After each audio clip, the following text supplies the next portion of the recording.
Welcome to Smart, Amazing Conversations with Dr. Nancy, a podcast that takes a look at stories of life and leadership for smart, amazing women and men like you. The way I can give support to the world right now is by showing up. The most important thing is don't think just that you have to bring anything. Bring yourself, show up. If you are in a position of leadership and a position of management, bring women along with you. Supporting women is Dr. Nancy's passion and her purpose, and talking with other women and men who promote women's leadership is one of her favorite things to do. I've yet to meet a woman who did not know what she really wanted. She was just either afraid to ask the questions or she was afraid of what the answers meant. Their stories connect us and help us understand that the possibilities are endless if we support each other and lift other women up. Trust is created by persistent identity. I show up in my conversations. I build relationships. I show up as myself time and time and time again. And trust is built. It's one conversation at a time. Carol Jenkins is an Emmy Award-winning journalist, acclaimed author, and passionate equality activist. With a remarkable 25-year career as a leading anchor and correspondent at WNBC TV in New York, Carol transitioned to advocacy, focusing on women's and children's rights. As the former president and CEO of the ERA Coalition Fund for Women's Equality, she championed efforts to amend the U.S. Constitution with the Equal Rights Amendment and testified before Congress on the economic challenges faced by women and children in America. Carol is the founding president of the Women's Media Center and creator of the Progressive Women's Voices program, which has empowered over 500 women leaders now serving in Congress, business, and nonprofit sectors. She currently hosts Black America on CUNY TV, now in its 10th season, and has produced award-winning documentaries, including one on the Smithsonian African American Museum's opening. Carol is also the co-author of the award-winning biography Black Titan, A.G. Gaston and the Making of a Black American Millionaire, chronicling her uncle's legacy in the civil rights movement. She continues her advocacy through the Invisible Americans podcast, which highlights the 13 million children living in poverty in the United States. Now, here's Dr. Nancy and her guest, Carol Jenkins. I will just begin the conversation by welcoming you and thank you so much for being with me today. And these are important days. These are extremely important days. And, you know, you've been working on this ERA, the Equal Rights Amendment publication for over a decade. And I think what's so important is your story, who you are and what you have done in the past and where it's led you today. But your story is one that I think people need to understand and hear, is that nobody gets anywhere alone, but we all have our challenges as well as our opportunities as we move forward in our lives and our careers. And you've had multiple careers, but you know, even your uncle and Martin Luther King, the stories are going on in women's media, your podcast, the Invisible Americans, poverty, children. I mean, you have this vast array of amazing things that you've done in your life and amazing things that you're going to do in your life. So how'd you get to be you? How the heck did you get to be the Carol I'm talking to? Well, I was fortunate, as you point out. So much of it has to do with the opportunities that are presented to people through their lifetimes, where they're born, who's in their lives. And you know, I come from a farm in Lowndes County, Alabama. My mother was one of 15 children on that farm. Wow. Even though much of my work has been in the feminist sphere, we always say that the first feminist in our family was my grandfather, who sent all 9 of his daughters to college, and the boys stayed to work the farm, of course. That's the way it was done in Alabama in the 20s, 30s, 40s. So the influence of that, we always say that everyone in my family, so you know that because there were 15 children, I have at least 45 first cousins, and from that on. And the farm is still in the family, and everyone in the family still refers to that as home. So it doesn't matter how far away you get from that origin. That farm, that grandfather, sending those daughters to college, The real fruit of that farm was what came out of it. An array of doctors, lawyers, writers, reporters, everything that came from that family and that man's decision to send his daughters to school. And I want you to know that my grandfather, who was the descendant of the plantation owner in Alabama, his father was the owner of the plantation. He wrote a letter that I just discovered in 1954 talking about the drought that took over that farm and what he had to do to try to save it. It's so instructive to me because I know that he could not read or write, but he had dictated to one of those daughters what was going on the farm, a letter that he wrote to my parents saying, "Thank you for sending me money. I used it to buy seed, to do the 35 acres to feed the cows because we have no rain and we're in difficulty." So that's the origin. And from there proceeds a life that I feel was extremely privileged and well-informed about the world. Yeah. Well, I see here in my notes that your daughter also, Elizabeth Hines, who's your book, Black Titan, A.G. Gaston, and Making of a Black American Millionaire. So, I mean, you're definitely the history. And then, of course, this, let's see, his, was it hotel historic district he built a Gaston, A.G. Gaston motel, which was the headquarters for Martin Luther King. So your history is vast, and these roots that were grown and put down created someone like you. And I think that's what we have to remember and understand is that, we have to, our history and our ancestry is so important, and in so many defines who we are and what we do. So you had some pretty darn good roots, and it looks like definitely great direction in what you're doing. So, but from there, you've done so many other things. I know. Well, I've had a pretty long life, as my daughter points out. Don't complain about anything. You survive the expected, lifespan in this country. Well, I'm not complaining.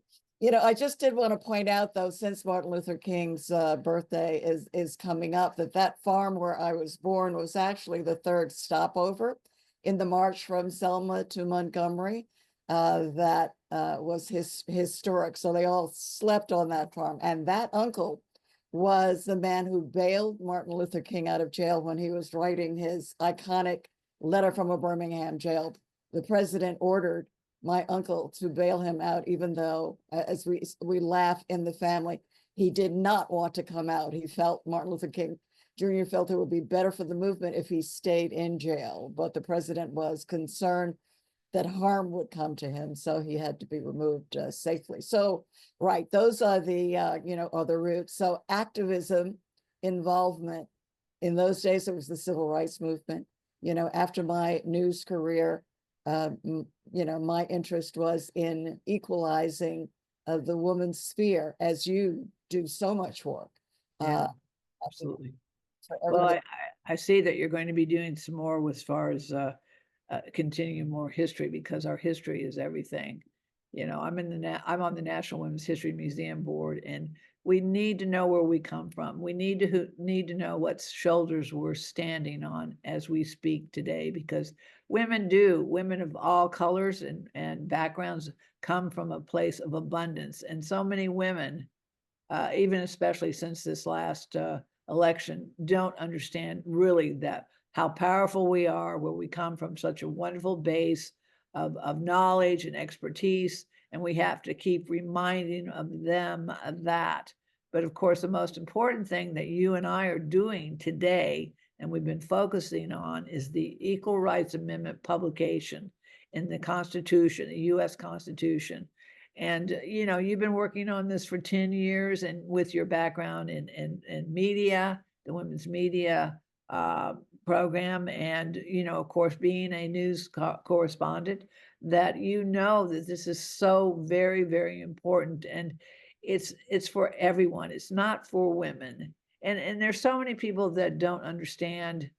I mean, they get confused. I mean, it is civil rights. It is all about that. But the point is it really is giving everyone an opportunity in our country to have the ability to live their very best lives, and that's women, men, boys, and girls. So let's just talk about that. You've been working on this for 10 years. I mean, I just started working on the ERA Coalition 6 months ago, which I'm so proud to be doing. But let's talk about that history.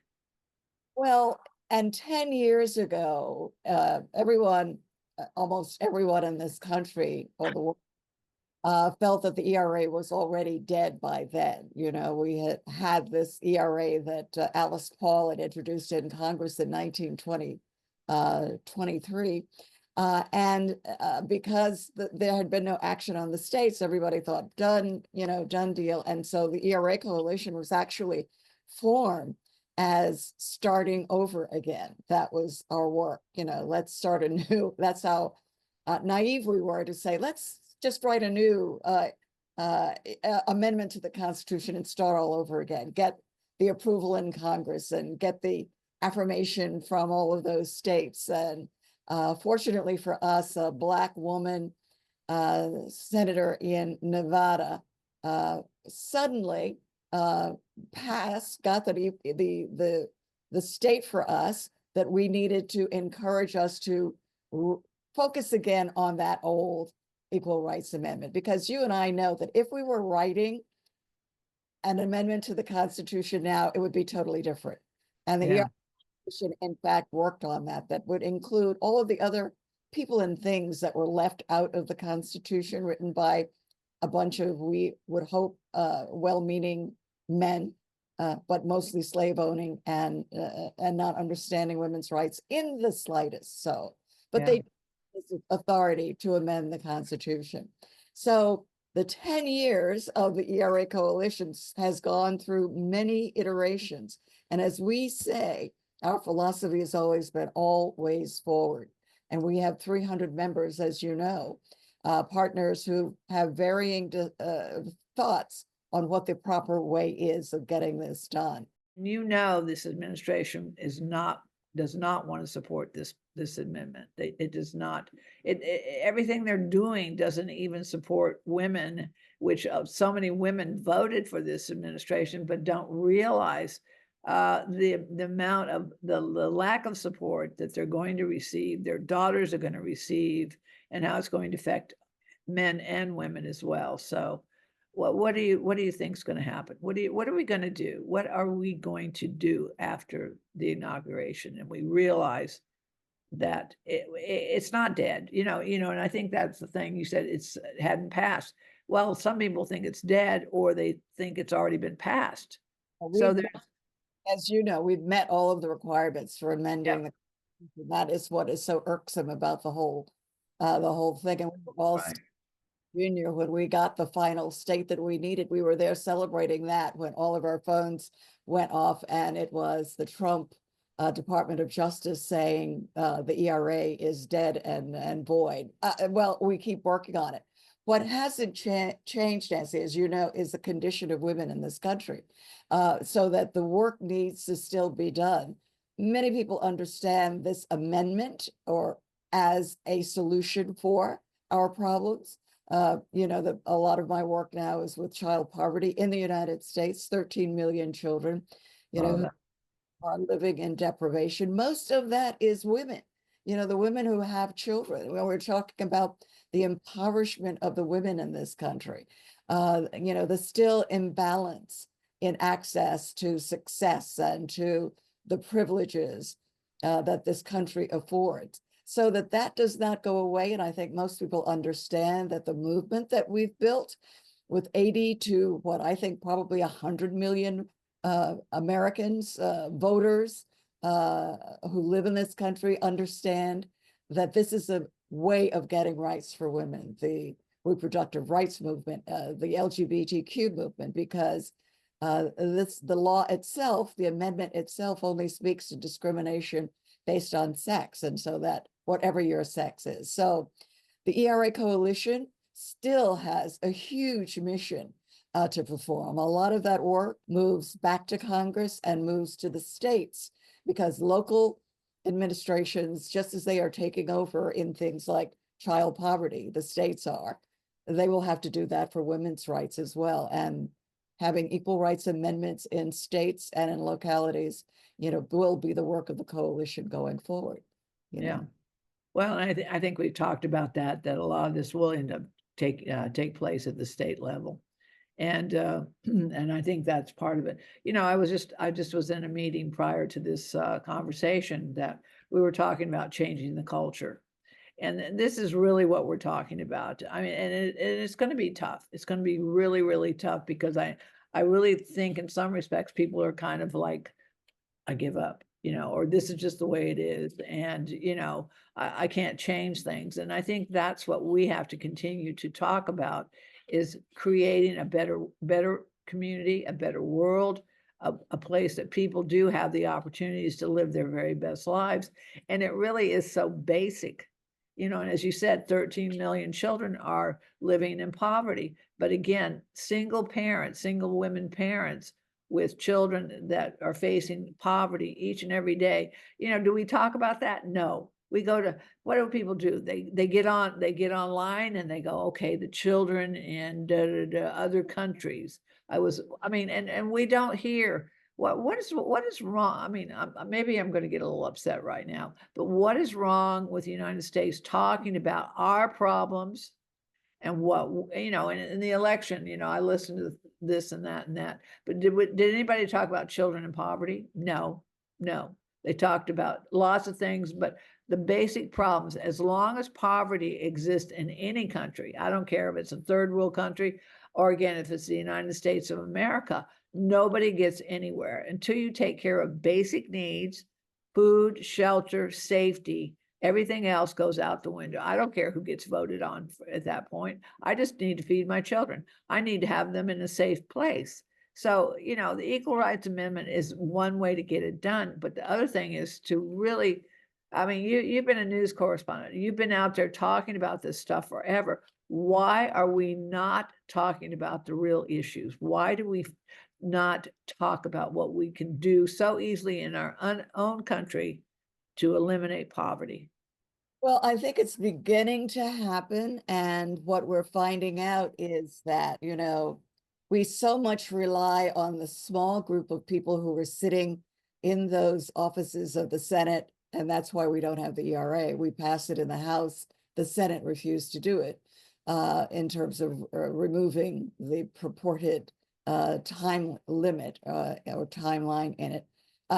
We concentrate on what's going on there. And finally, the sense of power is emanating outward. We understand that states, that philanthropists, the most significant contributions to child poverty, for instance, that are taking place are being done by women philanthropists who are giving money to women who are having babies to feed them, so that, and not asking a zillion questions.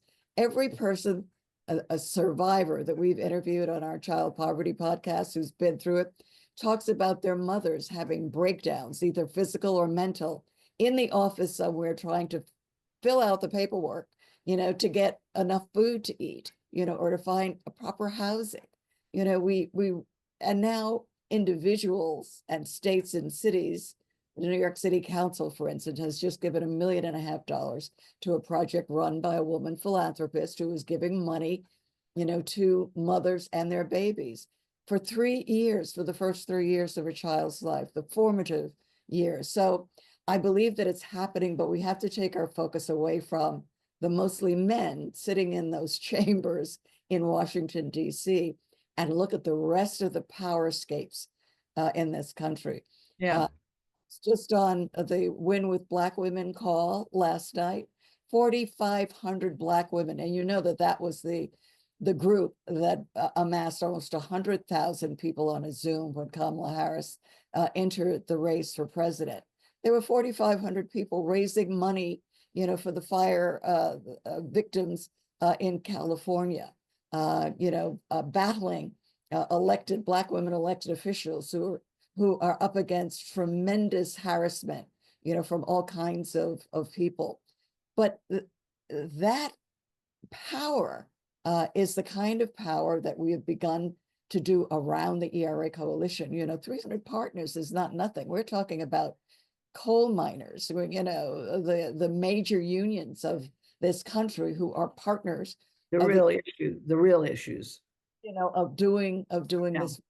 So this is not a time. This is a time to say, okay, we take the power back from Washington, D.C., and we use that power wherever we can, whether it's to feed the children. Yeah. Well, being a since being a philanthropist has always been one of my greatest joys. It's just the fact that, but if everybody started to do philanthropic work, and I've heard this term over and over again, equal sacrifice. It really is. We could definitely be a different country if everyone was philanthropic and doing what they can do, and to end the most important problems, which again are poverty. And again, this. We could do that, and I really, you're making me feel better. I mean, I am feeling better thinking about the ERA coalition taking on, as you said, changing the culture, understanding what the true issues are, getting out of the blah blah blah. In fact, I'm in California, so I've been listening since these fires started, listening to the people do this, and finally, I'm tired of listening to it. I want to say, what are you going to do? When are you going to stop these fires? When are you going to get these people back in their homes? When, not blah, blah, blah, and congratulating themselves. We have to go back to the basics. And I think that's so important that we do that. The women's media, let's talk about that, because again, we are so locked into our social media. And women buy 80% of products and services in the United States. We could control the market.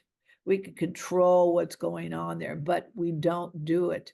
But with media, and like you said, women that don't run for office because they're denigrated, and then the social media attacks them. So let's talk about the women's media and what we can do there, because I truly believe when women have the voice, or sitting at the table to solve the problems and come together as a group, we can do anything.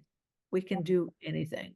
I do want to say, Dr. Nancy, you're one of my heroes, because you actually do it. You are the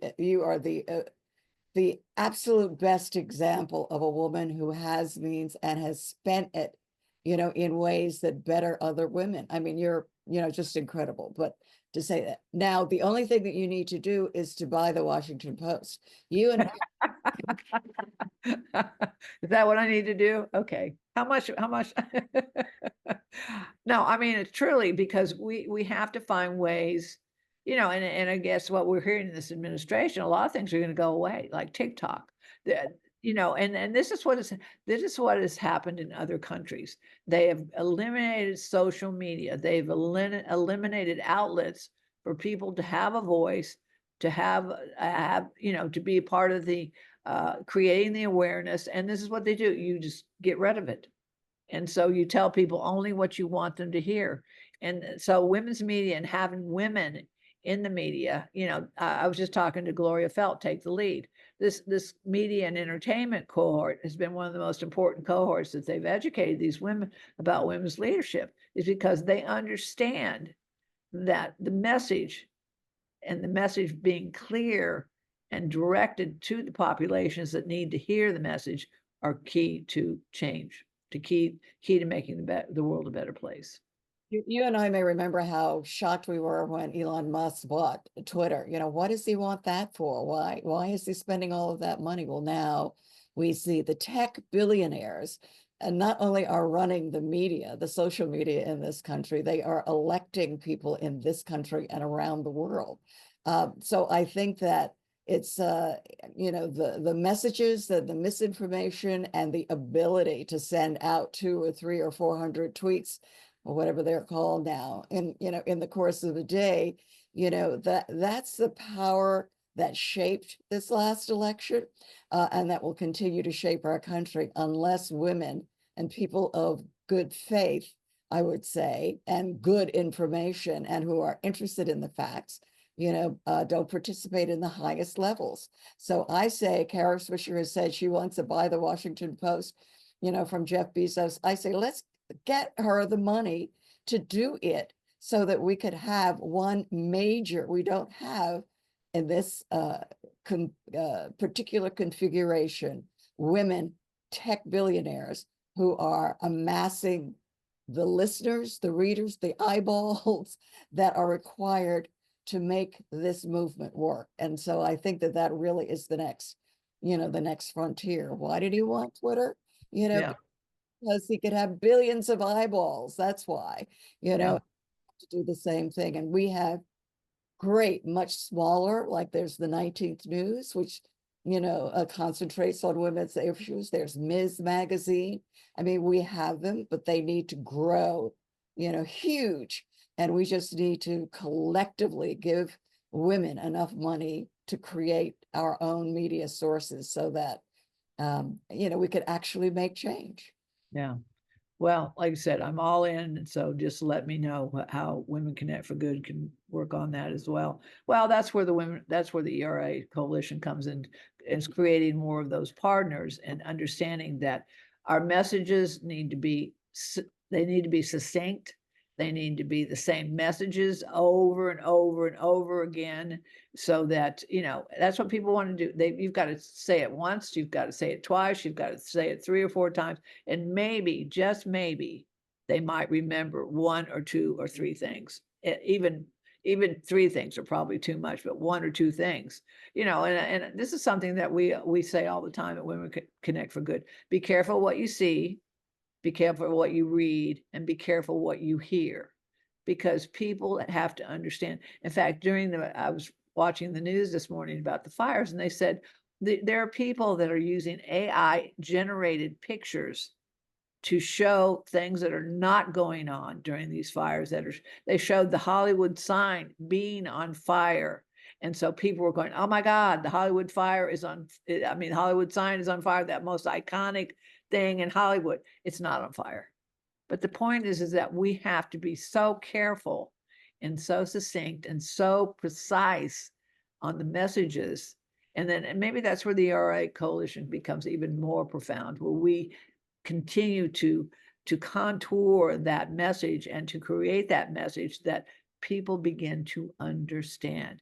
How is it going to change my life for better? How is it going to give me the voice I need, and to create the life and the opportunity for myself and for my children and for my community?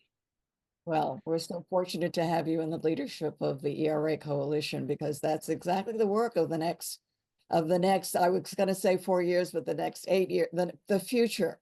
Because we of course have made progress since, Alice Paul first introduced this bill 101 years ago, the Equal Rights Amendment, but we cannot say that the condition of women and children in this country is what we want it to be, and until women have authority over decisions of their own body, reproductive and any other kind of health, until LGBTQ people, have authority over their bodies and their lives in this country. We cannot be dictated, by a few who say, no, you cannot do this with your body. We know what's best for you. Those days will never come again. So it's only the strength of the movement, the cohesion of the movement. It's pulling all of these forces together. We can get, on the drop of a hat, 5,000 women on a phone call, or 50,000 or 100,000. We have shown that there is strength. And so we can do this. No, and I think that's what everyone needs to understand, is that we're not finished. It's just a beginning. It's a new day, and it's continuing to do what we've been doing all along, which is to make this world a better place. And I think that's what Women Connect for Good, the name came, it's been 14 years, and I created the foundation with that name, Women Connect for Good.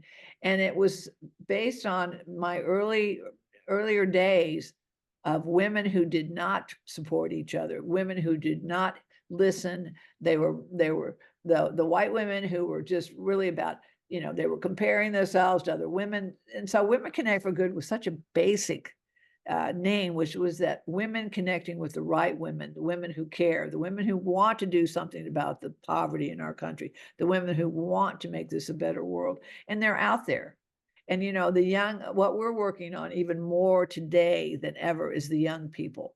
We have to have young people. And like you said, your young correspondents. How about your young women who are out there getting the story, telling the story, but getting the story right? Telling the story, telling the truth, and getting the story right. And I think that is so very, very important, because we are hungry for information, but we need the information that's going to give us the ability to live better lives. Work that you're doing on your podcast is truly groundbreaking. I saw our young feminist groups with you. I mean, are they so smart and are they so brave? The fact that, it's not just us or me. I mean, you're young, but you're a baby, but in my generation, it's not just old ladies who are interested in the Equal Rights Amendment. These kids are. Well, the cute, I think the best thing, I met with them before that last event, the dead end, the dying end, but they said, you know what, and we had breakfast and we had a great time and talking about everything. They said, the good news is, see, we can get away with it because we're young. And I love that. I love that. They said, we can get away with what we do because we're young. And you know what? We all have to think about that. I don't care what your age is. Just think about it. We need to do this. And, because we need to do this. So, Carol, we're not done and we've got more to do. And at women's media, we've got to get more women. And that's where Gloria Felt comes into it. I was just talking to her. There's going to be a big conference coming up. I'm going to bring all the leaders together to keep talking about what we can do to help each other to get the message out there, but creating women out there that continue to tell the story. And that's the other reason about the National Women's History Museum, telling the story of the amazing things that we've all been doing. Your history alone in your own family brings such strength and such great hope and play, and so much that we need to understand that we have so many great things going on for us. I think we heard for this incoming administration, everything that was wrong about what our country was doing and was being. And now we need to make sure that people understand it was never like that. Is that we've always been a great country. And we have the ability to help people to be all they can be, and opportunity.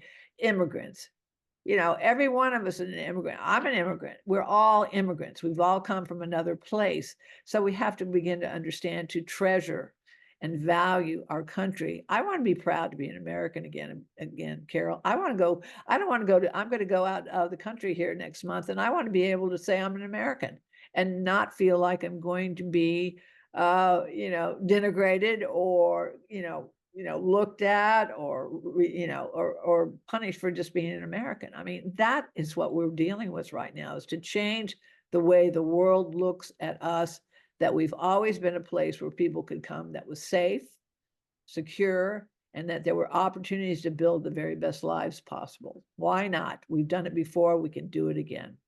I know. And as you go out, you spread the word that the movement of movements, what the ERA Coalition is alive and well. Like movements of movements. I love it. I love that. This country have not given up, that's another misinformation, the fact that we're not doing anything, we don't care anymore, we've thrown in the towel, we're despondent. We are not. We're, No. to take this on, as you I've done a lot of disaster relief work, and I've watched and listened to this fire response, people talking, but I will tell you this: people are often at their very best during the worst of times, and I've seen it over and over again, and it takes very little to create hope.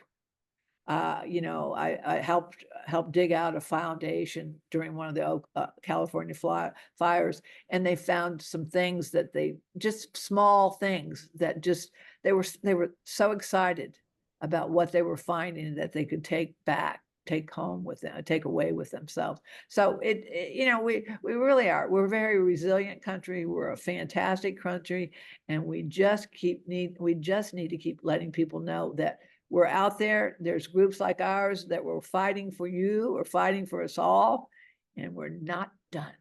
Yeah. We're not done. All right. So how can they learn more about you, what we're doing? Because as the chair of the ERA Coalition, and what they can do to support us and to help us during this time, and from now on, how they can support us, because we need more organizations. We need 300 more organizations out there. Exactly. We're just building. When we started, we had one organization. And so in the 10 years, we've grown to 300. Yeah. 100 million people who are with us. It's the eracoalition.org. We need your support. Any amount, what worked during the election. If it's $5, we are very, very grateful for it. Because what we're looking for is your buy-in to equality for all of us. And that we can all participate in that, no matter what the amount is. So it's eracoalition.org, where you can find more information about all of our actions. We're very busy leading up to the inauguration and beyond. So remember that, and much beyond. Well, with Dr. Nancy, we're going to get this done. So we're not done, and we want people to know that even with this new administration coming in, we're more determined than ever to make sure that people do in fact appreciate and want equality. So, Carol, thank you so much. Nancy, thank you so much for everything you do. Thank you. All right. Well, I will continue to see you, because we got more work to do. So make sure you take good care of yourself. Eat your Wheaties. We've got to get out there and do more. Have a great day. If you enjoy these smart, amazing conversations, please subscribe, rate, and review them on Apple Podcasts, Spotify, Amazon, or wherever you listen to your favorite podcasts. And read and enjoy more amazing stories in my books, In This Together, How Successful Women Support Each Other in Work and Life, and Leading Women, 20 Influential Women Share Their Secrets to Leadership, Business, and Life. Thank you for listening.